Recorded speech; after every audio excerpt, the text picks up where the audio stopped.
with diesel power. Blows your mind drastically, fantastically. Right, well, that's the Irish Drift Championship round 3 over and done with. It didn't really go to plan, but what do you do? We're in this for the long haul, and yeah, this time around it was actually driver error rather than the car messing around, and we actually got the car pretty much dialed in now, so the power and the fueling problems that I've been having are pretty much fixed now. And I'll just give you a quick history of that. So during IDC last year, I started stepping up the power in the car and stepping up the grip in the car to get basically an advantage. And I figured out how to add more fuel by modifying the high pressure pump. I did a little bit of modification to a couple of little things here. I have them here. So this is the fuel metering valve, and there's a little piece inside that basically controls the amount of flow into the pump. I modified that to get more fuel through it, and this is also the fuel pressure regulator inside in the pump. And what I did was I increased the internal pressure of the pump, and I have John Deere 7530 pumps feeding the high pressure pump, and with this I get more power up high. So I figured that was the modification I did this year, and I developed a lot more power. The thing is, because I'm running on the limit of this pump, I hit these roadblocks in power, and if I go too far, the car dies. If I go too low, I've lost power. So I'm trying to find that balance of perfect, that the car is just on its absolute limit all the time, and that's what I've done. Also, on the step up to IDC, I have put wider tyres, I've lowered the tyre pressures, and I've also got TorqueWorks adjustable arms, and I've put them into the back of it. The TorqueWorks arms weren't actually even sharp enough. I had to go and machine the nuts on the end of them to pull in that camber a little bit more. So now I actually run positive camber in the back, and I think it's about 3 degrees of positive camber. So the wheels actually sit like that, and when I put down the power, they hunker down, and my tyres now burn completely evenly, whereas before I always used to get like burn on the inside, and you know, there'd be a lot of rubber still left on the outside. So financially it makes more sense to be burning the tyres completely evenly. From a grip point of view, it also makes more sense. I am getting the full grip of those tyres. So that was the big change this year, and the forward bite I have now is quite considerable, even to the point that the clutch is beginning to slip now quite a lot, especially on entry. So if I actually don't fire the car and do like weight transfer entries, the clutch slips.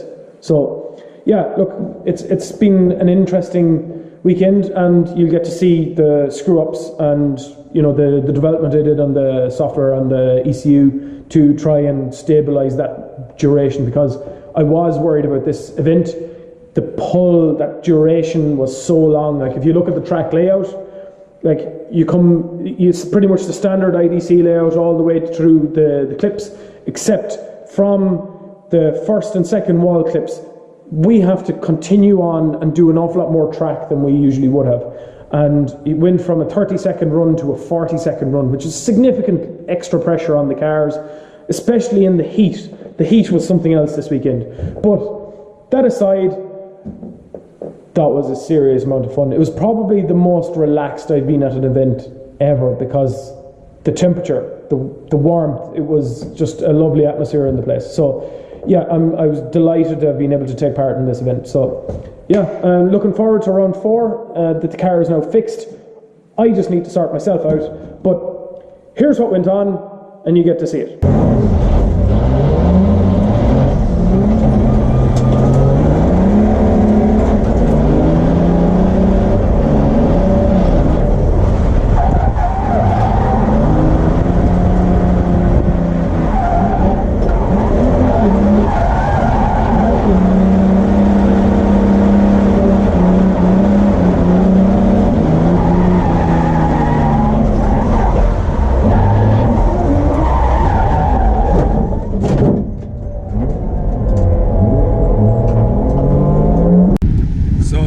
Practice didn't go as well as I was expecting. The car put out even with the pull down in fuel, and yeah, the arch is a little bit pushed in, but yeah, be grand, don't worry about that. I need to figure out what's going on in the ECU, so I have data logging done, and I'm going to go through it now and figure out, see how much fuel I need to pull out or what's going on in it.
so practice is just over for day one, and yeah, yesterday I've had a couple of problems with cutouts. I thought I had it solved, but today during qualifying it started cutting out at just after the wall, and according to the data it's like I'm off throttle for too long, because it really shuts down. The revs come right back down to nothing and the boost goes to nothing, and it takes a while.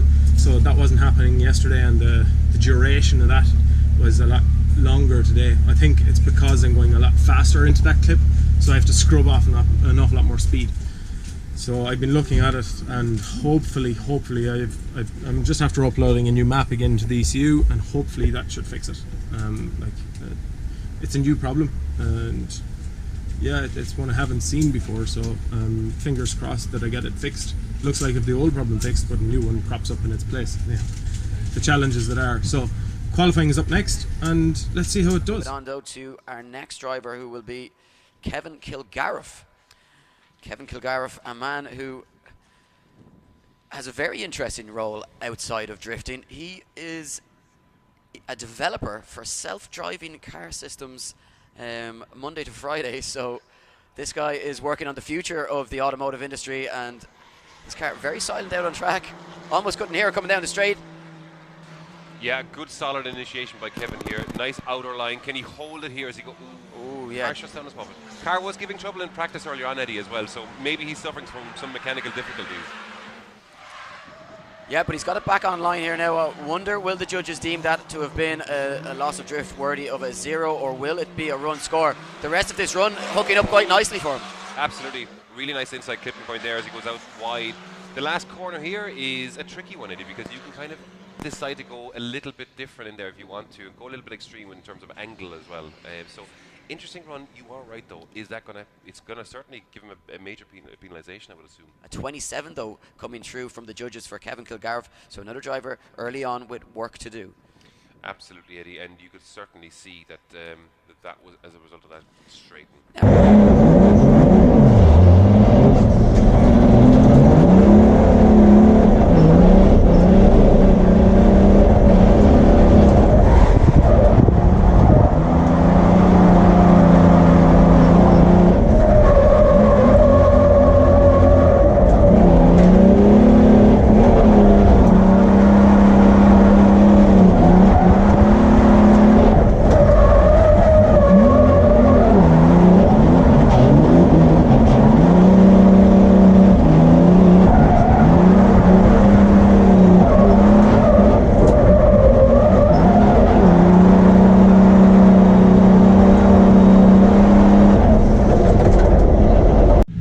Right, so that's qualifying one done. Pretty happy with it. On the transition down, I missed third, which was a bit devastating. I was there like hopping the clutch, wondering what's wrong. Thought the clutch was slipping, and then I realised, oh wait, actually I'm not in gear. So I managed to get it into gear, but I kind of slowed, straightened a little bit, so I probably lost a lot of points there. I've been told I got 27, so that's really poor. But I think on the rest of the track I did fairly decent. I think reasonably high score, and so it's all to do now in qualifying 2. Car's working in, so I'm happy. More than that, so yeah, let's do this. And if it stays doing what it's meant to do, I'll be happy. Back to the start line though, where Kevin Kilgarriff is on the line waiting patiently for his second run now. Kevin Kilgarriff, if you remember, Pete, scored a 27 on his first run. Yes. Not what he wanted, not what the judges wanted to see. He needs to come back out here, and again, this diesel-powered E46.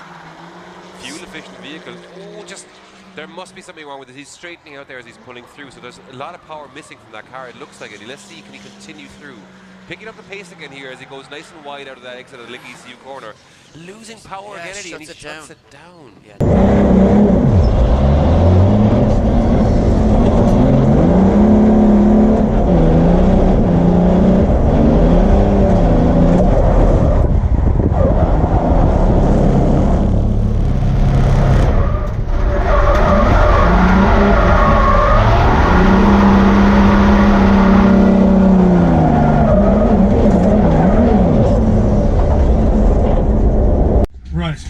Qualifying 2. Another driver error. I managed to turn off one of the fuel pumps on the same corner again. Like, I don't know what's going wrong. I've done that loads and loads and loads of times, but I made sure to make sure it was in third gear. And what happened when I hit third gear was I knocked my second fuel pump off. Sorry. So when I hit second, when I went from fourth to third, I hit that on my way up. Failure. Epic fail. So 2 driver errors in a row. Looks like the car is working. So now we're home again, and nothing really to do with the car. I have a little bit of adjustment to do in the back. I have to make a protection bar because of the amount of walls in IDC, so I want to protect my fuel cell. I'm going to have to do that before the next round as well. But in the meantime, I have something a little bit more interesting to do. I have got delivery last Friday of some seals and some more interesting shiny bits. ACL race bearings, ARP head bolts, thrust washers, stem seals, crankshaft seals. So we're going basically doing the seals in an engine and giving it a revamp. New oil filter, some engine paint, black enamel paint for the engine, and we're going to give it a bit of a refresh. Interestingly, it's a petrol. What's it going to be? It's going to be quick. That's all I can tell you. You're going to have to wait to the next episode to see that.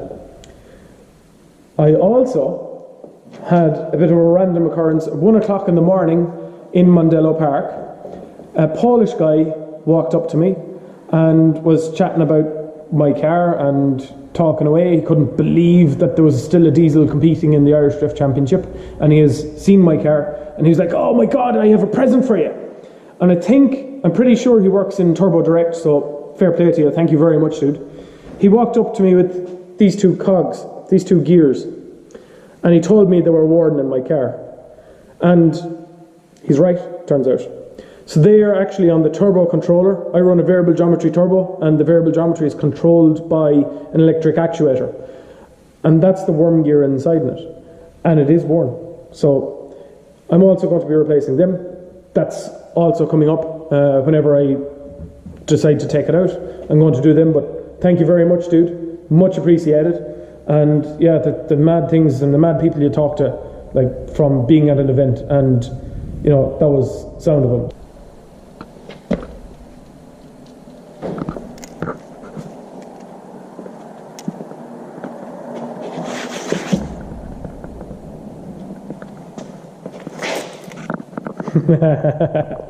This is going to be quick.